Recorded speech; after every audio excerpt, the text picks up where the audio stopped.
Hello everyone, मैं ब्रजेश कुमार अपने YouTube channel GK by Brajesh पे आपका स्वागत करता हूं। दोस्तों, आज हम लोग समझेंगे इसरो के बारे में। और इसरो ने अब तक के जितने भी मिशन लॉन्च किए हैं, आपको चंद्रयान हो, आदित्य L1 मिशन हो, आर्यभट्ट मिशन हो, उससे संबंधित जो भी इंफॉर्मेशन है, कंप्लीट इंफॉर्मेशन इसके बारे में हम देंगे। तो इसरो के बारे में जो भी बात होगी, इससे बाहर आपके किसी भी एग्जाम में नहीं जाएगी। अब आप स्टेट पीसीएस का एग्जाम देते हैं, डिफेंस का एग्जाम देते हैं जो यूपीएससी कराता है, लाइक एनडीए का, या फिर आप सीडीएस का एग्जाम देते हो, या फिर एसएससी के एग्जाम देते हो, रेलवे के एग्जाम देते हो, सभी जगहों पर ये काम आने वाला है। तो इसरो के बारे में देखिए, हम लॉन्च व्हीकल से लेकर जितने भी सैटेलाइट अभी तक भेजे गए हैं, आपके लिए हम बिल्कुल यहाँ पर डिस्कस करने वाले हैं। तो चलिए एक एक करके हम यहाँ पर शुरू करते हैं। सबसे पहले हम इसरो के बारे में जान कर लेते हैं। जानकारी करने के बाद फिर हम एक एक मिशन की बात करेंगे। तो देखिए, इसरो का पूरा नाम ही सबसे पहले पूछा जाता है Indian space research organisation. Clear. और ये बना था 1969 में। हमारा जो इस्टेब्लिशमेंट ईयर है, देखिए, पूरा ये बाइलिंगुअल आपको मिलने वाला है। तो जो लोग हिंदी वाले बच्चे हैं, उनके लिए तो लगेगा कि सब कुछ ठीक है, बट इंग्लिश वाले बच्चे घबराए नहीं, उनके लिए हम प्रॉपर इंग्लिश में भी टर्म यूज करेंगे, तो आपको कोई दिक्कत नहीं होने वाली है। तो मैंने कहा स्टेब्लिशमेंट ईयर है आपका 1969। इसके जो संस्थापक थे विक्रम साराभाई थे। कौन? विक्रम साराभाई। इसका हेडक्वार्टर, मुख्यालय बोले तो हेडक्वार्टर कहां मिलेगा? बेंगलुरु में देखने का। और लॉन्च स्टेशन जो मिलेगा वो आंध्र प्रदेश के श्रीहरिकोटा पे। जैसे ये अपना प्यारा भारत, तो आंध्र प्रदेश के पास यहाँ पर श्रीहरिकोटा आइलैंड पड़ता है। क्या? श्रीहरिकोटा आइलैंड। यहीं पर सतीश धवन स्पेस सेंटर है। क्या है? सतीश धवन स्पेस सेंटर, जहां से इसरो अपने सैटेलाइट लॉन्च करता है। और वर्तमान में अध्यक्ष कौन है? वी नारायणन साहब हैं। कौन? वी नारायणन। तो ये बहुत पूछा जाता है, इंपॉर्टेंट। मैं अभी जो बात कर रहा हूं, आपकी लास्ट मतलब ये अभी मई 2026 में आपकी क्लास हो रही है। ठीक है। तो ये आपको जो मिलने वाला है, यहाँ पर आपको 29 तारीख तक की मैं बात बता रहा हूँ कि 2026 तक की ये है। इन फ्यूचर मान लीजिए कोई महीने दो महीने बाद इस क्लास को देखता है, तो प्लीज अपडेट करिएगा, बट अभी राइट नाउ ये चेंज नहीं होने वाले हैं। पहला भारतीय उपग्रह कौन सा था? आर्यभट्ट था, जिसको 1975 में भेजा गया। और भारत के जो इसरो के मिशन थे, चंद्रयान, मंगलयान और आदित्य L1, तो सबके बारे में बात करेंगे। कहां भेजे गए थे, क्या एम था, कितने सक्सेस रहे, इन सब पे। तो देखिए, ये यहां पर क्या है कि कुछ सैटेलाइट इस तरह से जाती हैं। तो ये पीएसएलवी या एसएलवी है। पीएसएलवी मतलब पोलर सैटेलाइट लॉन्च व्हीकल। यहां पर मैं इसको इरेज कर देता हूं, जिससे आपको देखने में आसानी रहे। मैं सभी चीजों के बारे में डिस्कस करने वाला हूं। पोलर सैटेलाइट लॉन्च व्हीकल या जिस जियो स्टेशनरी सैटेलाइट लॉन्च व्हीकल, नीचे ये बूस्टर लगे होते हैं जो इसको नीचे को फोर्स देते हैं, यानी न्यूटन के थर्ड लॉ पे काम करता है। ये भी आप याद रखिएगा। ये नीचे फोर्स करेंगे तो ये ऊपर की तरफ भागेंगे। ऊपर ये पेलोड लगा होता है। सबसे पहले ये दोनों हटेंगे, फिर ये हटेंगे, लास्ट में बचता है ये वाला पोर्शन। तो यही जाके फिर ओपन होता है और वो सैटेलाइट ग्रुप में लग जाता है। तो इसरो के मिशन देखिए, चंद्रयान के 3 मिशन भेजे गए, 2008, 19 और 23। तो देखिए, ऐसा नहीं कि सारे फेल हुए हों। सबसे सक्सेसफुल रहा है 2023 वाला। इसके बारे में भी आगे डिटेल में बात करेंगे। और इसमें जो थोड़ा बहुत अनसक्सेसफुल रहा, पर 2019 वाले से इसके विक्रम, जो इसका क्या नाम है कि जो लैंडर था, और क्या नाम है आपका प्रज्ञान जो रोवर था, सभी के बारे में प्रश्न पूछे जाते हैं। मंगलयान 2013 में मंगल ग्रह की कक्षा में पहुंचने वाला पहला भारतीय मिशन था। ठीक है। ये मार्स ऑर्बिटर मिशन यानी मॉम के नाम से भी इसको हम जानते हैं। फिर आदित्य L1 2023 सितंबर से शुरू किया गया था। सूर्य का अध्ययन करने वाला भारत का पहला सोलर मिशन था, यानी सन की ऑर्बिट को, मतलब सन के बाहर बाहर ही क्या करेगा? रिवॉल्व करेगा। और ये क्या है? L1 यहाँ पर जो है, जो लेंजरिंग पॉइंट होता है उसकी बात हो रहा है ना। तो सब पे हम डिटेल डिस्कस करने वाले हैं। ये इसरो की बेसिक इंफॉर्मेशन रही है, जो किसी भी एग्जाम में आपसे पूछा जाता है। तो चलिए एक एक मिशन के बारे में स्टार्ट करते हैं, और सभी जगहों पर ये पूछा जाने वाला है। तो पहला मिशन है भारत का आर्यभट्ट। तो इसका जो लॉन्च डेट है, प्रक्षेपण बोले तो जो लॉन्चिंग डेट है इसकी, वो कौन सी है? लॉन्चिंग डेट 19 अप्रैल 1975 को भेजा गया था। और इसको भेजा था यूएसएसआर ने। ठीक है। यूनाइटेड सोशलिस्ट सोवियत रूस था। बाद में 1991 और 2 में ये टूट गया। तो ये तो चलिए अलग बात हो गई, बट फिलहाल ये रूस की ही बात हो रही है। इसका नामकरण आर्यभट्ट जी के नाम पर किया गया था। क्लियर। और निर्माण संस्था कौन थी? इस आर्यभट्ट सैटेलाइट को किसने बनाया था? इसरो ने। वही तो बात हो रही कि भेजा उस देश की मदद से, क्योंकि इंडिया ने धीरे धीरे भेजना शुरू किया, पर भारत का पहला मिशन पूछा जाता है। इसका एम था कि साइंटिफिक और स्पेस में रिसर्च करना। क्लियर। और इसका वजन लगभग 360 किलोग्राम था। तो जो भी पॉइंट इसके बारे में थे वो हमने आपको बताया। क्लियर। आर्यभट्ट इसरो का पहला सफल उपग्रह माना जाता है, और ये भेजा गया था। डेट है, किस देश के सहयोग से भेजा गया, नामकरण हो गया, किसने मिलकर तैयार किया और इसका एम था, यानी ऑब्जेक्टिव या एम जो भी आप समझे वो यहां पर हमने आपसे डिस्कस किया है। आगे बात करते हैं चंद्रयान 1 मिशन। तो चंद्रयान मिशन जो है, जो लॉन्चिंग डेट थी 22 अक्टूबर 2008 को करी गई थी, और इसको किया गया था इंडिया के श्रीहरिकोटा आइलैंड के पास में सतीश धवन स्पेस सेंटर है। मैंने जैसा कि पहले ही ऊपर बता दिया था, जब आपको शुरुआत में मैं इंट्रो दे रहा था, तो सतीश धवन स्पेस सेंटर के ये भेजा गया था। और संस्था आपको पता है इसरो, और इसका एम था कि मून की सरफेस का अध्ययन करना, और जिससे भेजा गया था पीएसएलवी C11 से, polar satellite launch vehicle C11 इसका नाम था। तो ये देखिए यहां पर ऐसे ये भेजा गया था।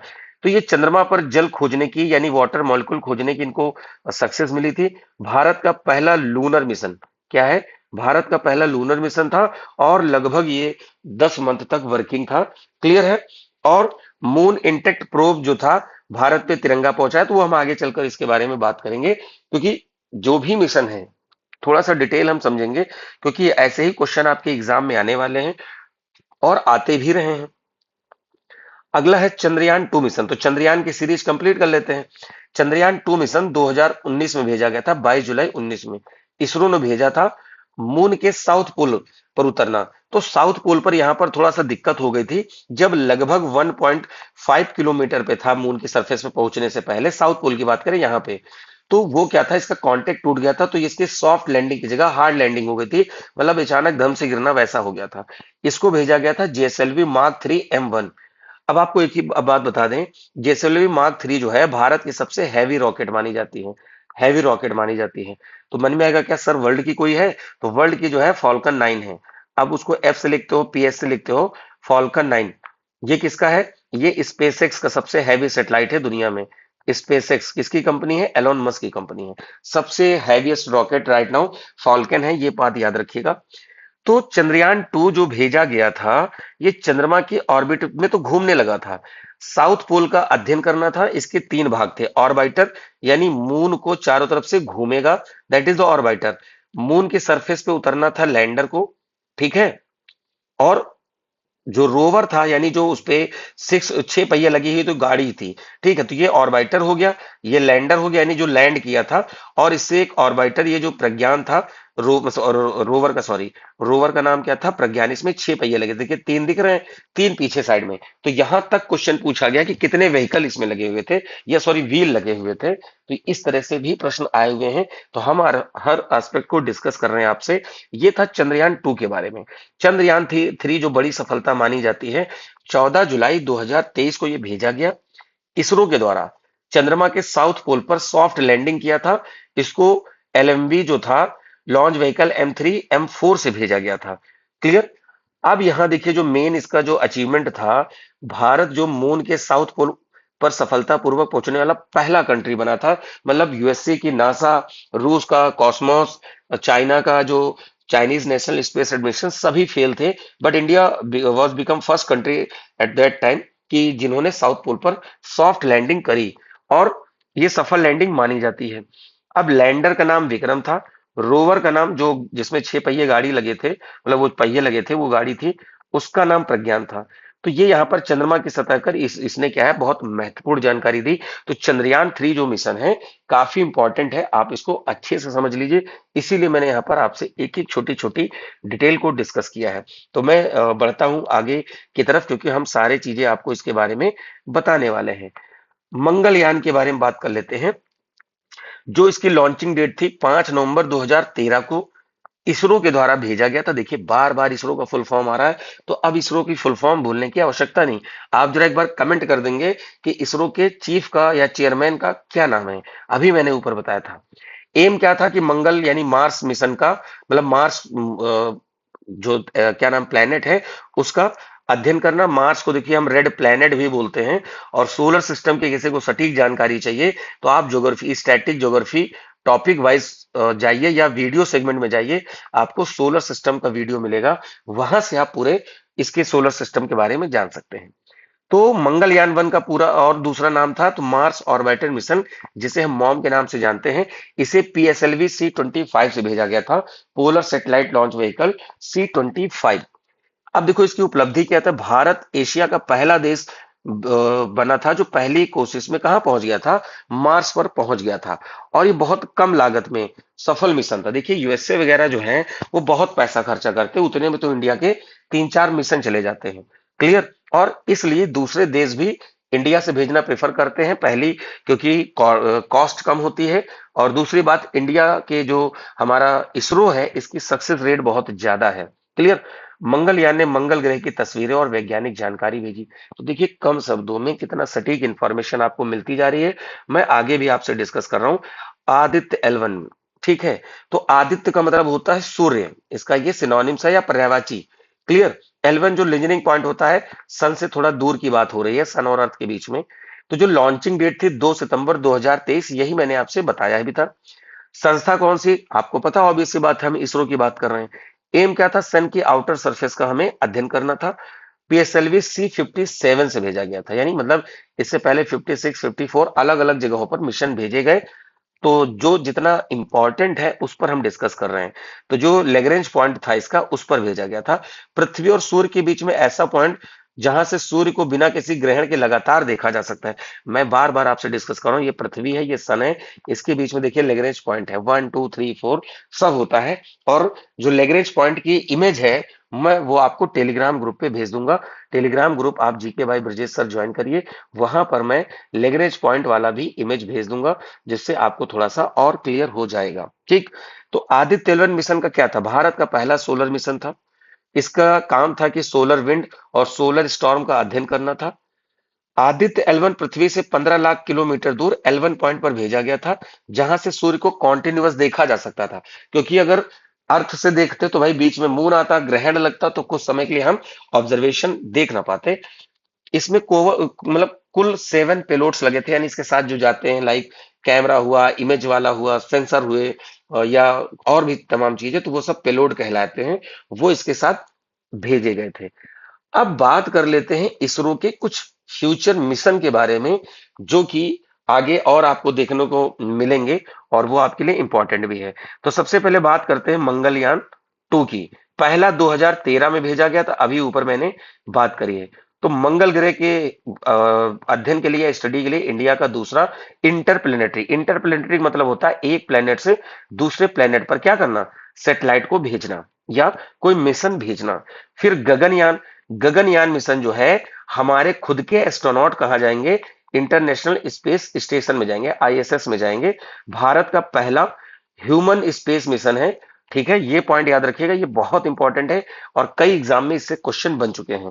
पहले था कि 3 जाएंगे, पर अब जो अभी तक न्यूज है कि 4 एस्ट्रोनॉट ट्रेनिंग ले चुके हैं, ये भेजे जाएंगे। और शुभांशु शुक्ला जी जो गए थे अभी एंट्रिक्स मिशन के तहत, वो भी इसमें शामिल हो सकते हैं। तो बहुत इंपॉर्टेंट है, जितना मैं बता रहा हूं उसको आप याद रखिएगा, इन फ्यूचर आपको वैसे क्वेश्चन मिलने वाले हैं। 2028 में भारत का पहला अपना स्पेस स्टेशन बनना शुरू हो जाएगा। जैसे ये देखिए, ये स्पेस स्टेशन है, तो ऐसा अभी जो है इंडिया का खुद का नहीं है, चाइना डेवलप कर रहा है, बाकी और कई देशों के सहयोग से एक बना हुआ है।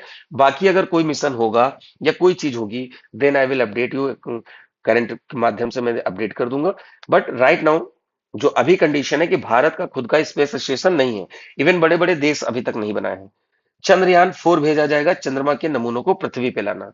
मैंने क्या बताया था अभी, चंद्रयान 3 था, वो चंद्रमा के साउथ पोल पर सॉफ्ट लैंडिंग करने वाला पहला देश बना था।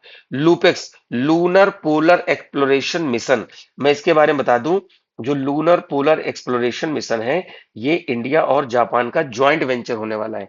इंडिया और जापान का ज्वाइंट वेंचर है। ये चंद्रमा के यानी मून के साउथ पोल की स्टडी करेगा, साउथ पोल का। क्लियर।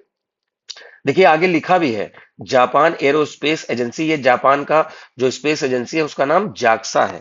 अच्छा, यूएसए का क्या था, नासा, नेशनल स्पेस क्या नाम है, नेशनल एटनॉटिक्स ऑफ स्पेस एडमिनिस्ट्रेशन, ये यहाँ पर इसका फुल फॉर्म है। तो जाक्सा और इसरो का ज्वाइंट वेंचर क्या होगा, LUPEX, lunar polar exploration mission इसका फुल फॉर्म है। शुक्रयान यानी कि ये वीनस पे भेजा जाने वाला है, इसका नाम हिंदी में ही मिलेगा, शुक्रयान। ठीक है, तो आप उसको याद कर लीजिएगा, इंग्लिश में SU करके आप लिख सकते हो। और ये वीनस पर उसके एटमॉस्फेयर की स्टडी करेगा। वहां पर देखिए CO2 भी ज्यादा है, सल्फ्यूरिक एसिड के क्लाउड्स पाए जाते हैं उसके एटमॉस्फेयर में, तो उन सबका अध्ययन करेंगे। क्योंकि हम वीनस को ट्विन सिस्टर ऑफ अर्थ कहते हैं। क्या बोलते हैं? ट्विन सिस्टर ऑफ अर्थ, यानी पृथ्वी की जुड़वा बहन कहा जाता है। तो कितना इंपॉर्टेंट है देखिए, सारे मिशन जो भी हैं इन फ्यूचर जो भेजे जा सकते हैं वो हमने आपको बताया है। पूरी इंफॉर्मेशन यहाँ पर आपको मिल रही है। देखिए, एक एक मैंने आपसे यहाँ पर डिस्कस कर रखा है। शुरुआत से लेकर मैं क्विक रिवीजन दे देता हूँ। ये हमने इसरो के बारे में कि भाई हमारे ये मिशन है, आपको बेसिक इंफॉर्मेशन मिलती है। फर्स्ट ऑफ ऑल हमने इसरो के बारे में डिस्कस किया, कहाँ कब कैसे बना, क्यों नाम पड़ा, सब चीजें। और कहाँ से लॉन्च किया जाता है ये भी मैंने बताया कि बंगाल की खाड़ी में श्रीहरिकोटा आइलैंड है जहां से इंडिया अपने सैटेलाइट्स को लॉन्च करता है। बाकी केरल में थुम्बा रॉकेट भी है। क्या है? थुम्बा रॉकेट लॉन्च सेंटर है केरल में। यहाँ पर थुम्बा पड़ता, मैं लिख ऊपर दे रहा हूँ, थुम्बा। ठीक है, तो ये भी नाम याद रखिए। इन फ्यूचर अगर पूछा जाता है देन आप बिल्कुल उससे अपडेट रहिए। आर्यभट्ट मिशन के बारे में बताया कि ये पहला सक्सेसफुल मिशन था, यानी स्पेस एरा में इंडिया इससे ही एंट्री किया था। पहला भेजा था रूस के सहयोग से, उसके बाद इंडिया ने खुद से भेजना शुरू किया और इंडिया का सक्सेस रेट बहुत ज्यादा है। चंद्रयान 1, चंद्रयान 2, चंद्रयान 3 ये मिशन, मंगलयान, आदित्य एल 1, और उसके बाद ये जो इसरो के इन फ्यूचर मिशंस हैं वो सब हमने आपसे यहाँ पर डिस्कस किया है। अब रही बात इसके जो पीडीएफ है, वो हमारे Telegram group GK by Brajesh sir group से मिल जाएगी। जीके बाई ब्रजेश सर, ठीक है। देखिए, मैं अभी हाथ से ही इस पे लिखता हूँ, कोई पेन टैब से नहीं लिख रहा हूँ, तो आपको थोड़ा सा राइटिंग अटपटी देखने को मिलेगी, बट उम्मीद है सुन के तो समझ में आ ही रहा होगा। बाकी जीके बाई ब्रजेश, आप जो चैनल है इसी जिस पे देख रहे हैं आप उसको सब्सक्राइब करें, वीडियो को लाइक करें, शेयर करें। ज्योग्राफी पॉलिटी के लगातार वीडियोस आ रहे हैं। मैं और भी टॉपिक पे कोशिश करूंगा कि आपको लगातार वीडियोस मिलते रहें। कम शब्दों में सटीक इंफॉर्मेशन देने की कोशिश करते हैं। तो जैसे ही मुझे कहीं से इमेजेस के माध्यम से, पीडीएफ के माध्यम से, चैट जीपीटी या कहीं से भी मुझे अगर जो कंटेंट मिलता है तो मैं आपके लिए लेकर आता हूं। तो please do subscribe the channel, और उसमें लिंक में व्हाट्सएप और टेलीग्राम दोनों की लिंक रहेगी जहां से आप जुड़ सकते हैं और इसके बारे में और ज्यादा जानकारी ले सकते हैं। पीडीएफ, करंट अफेयर सब मैं वहीं पर आपसे शेयर करता हूं। तो प्लीज जुड़ें और मिलते हैं अपने नए वीडियो में ऐसी ही नई नई इंफॉर्मेशन के साथ। तब तक के लिए नमस्कार, थैंक यू, जय हिंद।